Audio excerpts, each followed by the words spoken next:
आज से नवरात्रि की शुरुआत हो रही है और आज से ही जीएसटी कटौती लागू हो रही है। जीएसटी में जो भारी भरकम कटौती की गई है वो आज से इम्प्लीमेंट हो रहा है 22 सितंबर से। और कल आपने पीएम का संबोधन भी सुना, उन्होंने बार बार इस बात पे जोर दिया कि जीएसटी में बड़ा कट हुआ है तो ये कंज्यूमर तक पास ऑन पूरी तरह से होगा और कंज्यूमर के लिए अच्छी खबर है। तो इसीलिए आज हमारे साथ एक बेहद खास मेहमान जुड़ रहे हैं इस पर बातचीत करने के लिए, और हमारे साथ हैं अमूल के एमडी जयंत मेहता साहब।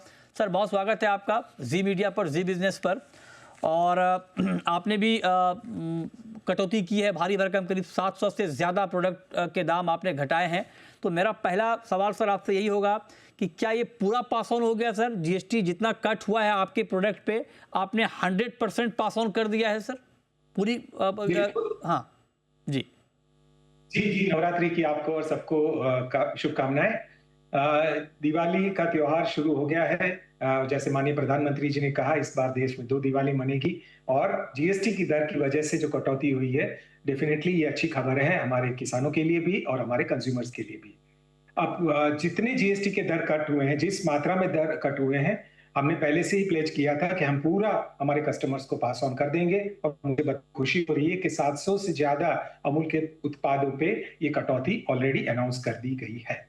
तो एक बात क्लियर हो गई अमूल की तरफ से कि जितनी कटौती जीएसटी में हुई है वो पूरा का पूरा इन्होंने कंज्यूमर तक पास ऑन कर दिया है। मतलब हमारे आपके लिए जो चीज़ें हम खरीदते हैं अमूल के प्रोडक्ट, वो पूरा पास ऑन जीएसटी के तौर पे हो चुका है। अब मैं सर एक और महत्वपूर्ण सवाल पे आता हूँ। हालांकि आपने बहुत सारे प्रोडक्ट के दाम घटाए हैं, पाउच मिल्क के दाम आपने भी नहीं घटाए हैं और मदर डेयरी ने भी नहीं घटाया है। हालांकि पाउच मिल्क पे जीएसटी में कोई बदलाव नहीं हुआ, पहले भी इस पे जीरो था, अभी भी जीरो है। ये तर्क आप लोगों का अपनी जगह ठीक है, लेकिन जो कि ये एक बड़ा सेगमेंट है एक कंज्यूमर के तौर पर, कंज्यूमर के लिए, तो क्या इसमें कटौती का कोई इरादा है? ये सवाल मैं आपसे इसलिए पूछ रहा हूँ क्योंकि जो आपके रॉ मटेरियल हैं उसके दाम कम हुए हैं सर। एग्जाम्पल के तौर पर DORB देख लीजिए। DORB पे जब सरकार ने एक्शन लिया तो उसके बाद से दाम इसके आधे रह गए हैं। तो क्या इसकी कोई योजना है सर अभी हाल फिलहाल इसमें कुछ कटौती की? नहीं, ये जीएसटी 2 के वजह से जो चेंजेस हुए उसकी वजह से ये रेट कट आए हैं और उसकी वजह से एमआरपी जिन प्रोडक्ट्स पे जीएसटी के दर कम हुए उसी पे कम कर दी गई है। सो इसीलिए टेट्रा पैक मिल्क है और उससे लेके बटर, चीज, घी, आइसक्रीम, चॉकलेट्स, वो सब उत्पादों के रेट कम हुए हैं। जैसे आपने कहा पाउच मिल्क के दर जीएसटी के पहले से जीरो थे, अभी भी जीरो है, तो उसमें रेट चेंज की अभी कोई गुंजाइश नहीं है। और हम किसानों को जिस हिसाब से दाम दे रहे हैं उनके उत्पादों उनके दूध के, वो आज की जो कॉस्टिंग है उस हिसाब से बिल्कुल सही है। तो उसमें अगर होंगे तो किसानों के दाम कम होंगे तो उनको काफी आपत्ति हो सकती है। नहीं बिल्कुल, तो उस पाउच मिल्क के रेट्स में कोई चेंज नहीं है और बाकी जो प्रोडक्ट्स है 700 जितने, उसमें अवश्य काफी अच्छी कटौती। ये बात ठीक है, किसानों को अच्छा भाव निश्चित तौर पे मिलना चाहिए, लेकिन मेरा इसमें एक सवाल ये था कि जो रॉ मटेरियल के दाम कम हुए हैं आपके लिए, क्या उसको पास ऑन करने का कुछ इरादा नहीं है सर? देखिए, इसमें जो आपने जो बात बताई कैटल फीड इनपुट कॉस्ट है, उसमें डेफिनेटली सरकार की जो एक्शन हुई थी इंपोर्ट ड्यूटी एक्सपोर्ट बैन करने की, उसकी वजह से देश में जो क्वांटिटी है DORB, जो हमारे लिए काफी महत्वपूर्ण कैटल फीड इंग्रेडिएंट है, उसकी मात्रा बढ़ी और उसके रेट वाजिब रहे हैं। तो हम रोज का 10,000 टन कैटल फीड बना के हमारे किसानों को नो प्रॉफिट नो लॉस के दाम पे देते हैं और उनको अपनी कॉस्टिंग मैनेज करने में काफी इससे फायदा होता है। तो और बात रही इस साल के मौसम की और बारिश की, तो इस साल बारिश काफी अच्छी रही, तो फीड कॉस्ट, इनपुट कॉस्ट काफी कंट्रोल में रहे। तो जो इन्फ्लेशन होता है, जो सामान्य रीत से हमारे कंज्यूमर्स को होता है, वैसे किसानों को भी होता है, तो उसकी वजह से हमें कोई ज्यादा रेट बढ़ा के उनका दूध के दाम बढ़ा के उनके रेट बढ़ाने की जरूरत अभी तक नहीं पड़ी है। और मुझे जिस हिसाब से अभी का सिचुएशन है, तो ये कंफर्टेबल है दोनों प्रोड्यूसर और कंज्यूमर के लिए, तो इसकी वजह से हमने रेट्स अनचेंज रखे। ठीक है, अब मैं आता हूँ दूसरे सवाल पे। ये जो कटौती आपने की है और पूरा का पूरा, जैसा कि अभी आपने कहा कि जीएसटी कट को आपने पास ऑन किया है, तो सर इसका डिमांड पे क्या क्या इम्पैक्ट आपको दिख रहा है? क्या डिमांड में एक बड़ा जंप हम देख पा रहे हैं?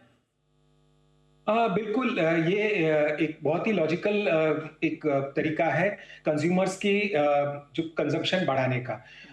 ये जो दाम आप देख रहे हैं बटर के, घी के, आइसक्रीम के, चीज के, ये कम से कम 3 से 4 साल पुराने एमआरपीस को हम वापस इस लेवल पे लेके आए हैं। अच्छा। तो तौर से आप देखोगे तो इंडिया का जीडीपी ग्रोथ अच्छा है, ओवरऑल डायरेक्ट टैक्सेस कम होने से कंज्यूमर्स की इनकम भी बढ़ी है। तो ये सब एक फैक्टर्स हैं जो कंज्यूमर्स को लूज से पैकेज की तरफ ले जाने में मदद करती है। जो अभी कंज्यूम करते हैं, हमारा पर कैपिटा कंजम्पशन काफी कम है कई सारे प्रोडक्ट्स में।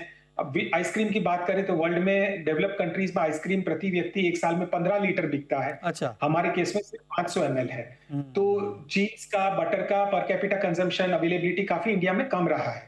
तो जैसे ही दाम कम होते हैं तो ऑटोमेटिकली उसका कंजम्पशन बढ़ता है और उसकी वजह से ओवरऑल डिमांड भी बढ़ती है। अब पनीर जैसा प्रोडक्ट 0% जीएसटी पे लाने से लूज और पैकेज पनीर में कोई दामों में अंतर नहीं रहा, तो स्वाभाविक तौर से लोग लूज से पैकेज की तरफ जाएंगे, ब्रांडेड की तरफ जाएंगे, अच्छी क्वालिटी के प्रोडक्ट्स की तरफ जाएंगे। घी में भी यही हाल है, पहले 12 जीएसटी था, अब कम होके 5 हो गया, दाम वाजिब हो गए, तो उसकी वजह से भी मार्केट में डिमांड काफी आएगी। तो डेयरी पॉइंट ऑफ व्यू से हमें बड़ी उम्मीद है कि डिमांड का ग्रोथ काफी ज्यादा होगा। इंडिया में बड़ी मात्रा में प्रोड्यूस होता है, विश्व का चौथा दूध का प्रोडक्शन भारत में होता है। 8 करोड़ लोगों की लाइवलीहुड के लिए दूध जिम्मेदार है। तो ओवरऑल दोनों प्रोड्यूसर और कंज्यूमर के लिए ये बहुत फायदेमंद साबित होगा। ठीक है, ये आपने जो कहा ये इंपॉर्टेंट है। आपने कहा कि जो 4 साल पहले जो एमआरपी थी घी की, बटर की, चीज की, मक्खन की, उसी लेवल पे प्राइस आ गया है सर, राइट? यस, ऑलमोस्ट और आइसक्रीम ने तो इतने कम रेट कभी हिस्ट्री में नहीं देखे हैं। अच्छा, तो आप कह रहे हैं कि आइसक्रीम के दाम ऑल टाइम लो पर है। यस सर, क्योंकि पहले 22 से 25% की दर पे आइसक्रीम पे टैक्स लगा करता था। अच्छा। तो मैं बिफोर जीएसटी एरा की भी बात करता हूं, जब लोकल सेल्स टैक्स हुआ करते थे, वैल्यू एडेड टैक्स हुआ करता था, तब भी 22 से 25% हुआ करता था। आज पहली बार इतिहास में 5% के दर पे आइसक्रीम पे जीएसटी लग रहा है। तो एक काफी क्रांतिकारी स्टेप है हमारी सरकार की ओर से, और हम इंडस्ट्री काफी खुश हैं इससे, किसान भी काफी खुश हैं इससे, और डेफिनेटली कंज्यूमर्स के लिए तो ये जेन्युइनली एक दिवाली का ही माहौल है। ओके, ठीक है, तो ये कहने की एक बड़ी राहत है। और बहुत इंपॉर्टेंट बात आपने बताई कि 4 साल पहले के प्राइस पे ऑलमोस्ट आ गया है घी, पनीर, मक्खन, घी, चीज़ के दाम, और आइसक्रीम के दाम आप कह रहे हैं कि ये जीएसटी कट के बाद अब तक सबसे सस्ता हो गया है आइसक्रीम। तो ये बहुत इंपॉर्टेंट। अब मैं दूसरे मुद्दे पे आता हूँ सर। जैसे घी का मार्केट आप देखिए, बहुत बड़ा मार्केट है इंडिया में, करीब करीब 1,20,000 करोड़ का मार्केट है, और उसमें जो ऑर्गेनाइज्ड प्लेयर हैं उनकी हिस्सेदारी करीब करीब 32,000 करोड़ के आसपास है। तो आपको लगता है कि इस जीएसटी के कट के बाद जो अनऑर्गेनाइज्ड सेक्टर है उसका मार्केट शेयर आप लोग कुछ ग्रैब करेंगे?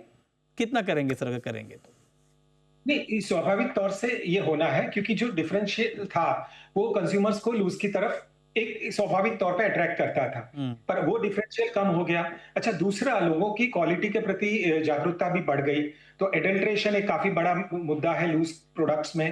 पैकेज आप कोई भी प्रोडक्ट लेंगे तो ऑब्वियसली फूड सेफ्टी के मानक के हिसाब से होगा, उसके क्वालिटी स्टैंडर्ड्स अच्छे होंगे और दाम भी वाजिब होगा। तो ये एक बहुत ही बेहतरीन कॉम्बिनेशन है, good quality products, affordable prices and available across the country.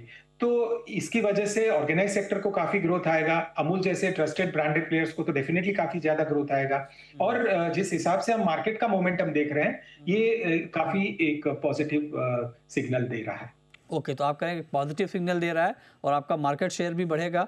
एक सवाल सर मैं ओवरऑल आपसे ये पूछना चाह रहा हूँ, क्योंकि अब दाम कट हो गए हैं और आपने कहा कि अच्छा, ये जो आपने पूरा पास ऑन किया है, इसमें कोई दिक्कत, कोई तकलीफ इंडस्ट्री को नहीं है, ऑर्गेनाइज्ड प्लेयर को, या कुछ आपको सहना पड़ा है, कुछ मैनेज करना पड़ा है? वैसे ज्यादातर इश्यू नहीं है, मैं अमूल की बात कर सकता हूं। तो हमारा पिछले साल 90,000 करोड़ का ब्रांड का टर्नओवर था, इस साल करीबन 1 लाख करोड़ का होगा। तो हमारे आधे जो टर्नओवर वाले प्रोडक्ट्स हैं, जिसमें दूध आ गया, अभी उसमें पनीर भी आ गया, तो वो 0 जीएसटी वाले प्रोडक्ट्स हैं। ओके, और बाकी जो आधे प्रोडक्ट्स हैं वो हमारे 5% जीएसटी वाले प्रोडक्ट्स हैं। तो स्वाभाविक तौर पे एक काफी पॉजिटिव एक डायरेक्शन में ये सरकार ने जो स्टेप लिया है उससे फायदा होगा। दूसरा, अमूल, जब आप कस्टमर अमूल के प्रोडक्ट खरीदते हैं और 100 रुपए का माल खरीदते हैं, तो अभी तक हम किसान को उसका 80-82% हिस्सा पास ऑन कर सकते थे। ये विश्व का सबसे बड़ा रेशियो है, क्योंकि वर्ल्ड में प्रोड्यूसर को सिर्फ कंज्यूमर के स्पेंड का 1/3 हिस्सा मिलता है। भारत में ये 75-80% के आसपास है, और अभी जैसे जीएसटी के दर कम हुए तो वो रेशियो स्वाभाविक तौर से और बढ़ेगा। तो एक ओवरऑल कंज्यूमर और प्रोड्यूसर के बीच का जो लिंक है वो मजबूत हो रहा है और सहकारिता के माध्यम से और ज्यादा मजबूत हो रहा है और ओवरऑल कॉस्ट ऑफ ट्रांजैक्शन जो है इंक्लूडिंग टैक्स और बाकी जो सेट ऑफ हमको इनकम टैक्स क्रेडिट से मिलता है वो भी काफी पॉजिटिव है। तो मुझे तो हमारे अमूल पॉइंट ऑफ व्यू से कोई दिक्कत नहीं हुई है इम्प्लीमेंटेशन करने में और ऑब्वियसली जब कंज्यूमर खुश है तो बाकी सब खुश रहेंगे। बात है। एक एक आखिरी सवाल सर, करीब 2 लाख करोड़ की आपकी ये पूरी इंडस्ट्री है, और उसमें अगर आप ये बता पाएँ कि इस 2 लाख करोड़ में से ऑर्गेनाइज्ड प्लेयर का कंट्रीब्यूशन का मार्केट शेयर कितना है और इस कटौती के बाद कितना ज़्यादा इजाफा हम इसमें देख सकते हैं ओवरऑल? देखिए मोटा मोटी इंडस्ट्री जो इंडिया का दूध का उत्पादन है वो करीबन 60 करोड़ लीटर प्रतिदिन है। तो इसका जो टोटल मूल्य है 12 से 14 लाख करोड़ का है टोटल डेयरी इंडस्ट्री का। ऑर्गेनाइज सेक्टर अभी भी इस इंडस्ट्री में चौथा हिस्सा ही है क्योंकि 1/3 से ज्यादा दूध 40% दूध जब गांव में खपत होता है वहीं बिक जाता है तो वो मार्केट में आता नहीं है। लेकिन आज की तारीख में भी ऑर्गेनाइज सेक्टर और अनऑर्गेनाइज सेक्टर का हिस्सा मोटा मोटी बराबर है। तो वो जब यहाँ से ऑर्गेनाइज की तरफ शिफ्ट होगा तो मैं पहले भी कह चुका हूं कि आप इस देश में हर साल एक अमूल यानी कि 1 लाख करोड़ की ब्रांडेड संस्था खड़ी कर सकते हैं।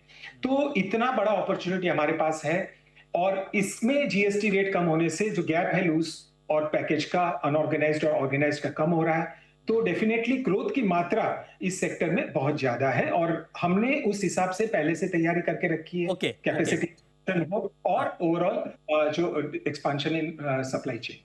राइट। अच्छा, एक क्विकली सर, एक आखिरी लास्ट क्वेश्चन, जैसे ऑर्गेनाइज और ऑर्गेनाइज के बीच अभी मार्केट शेयर का बड़ा फर्क है।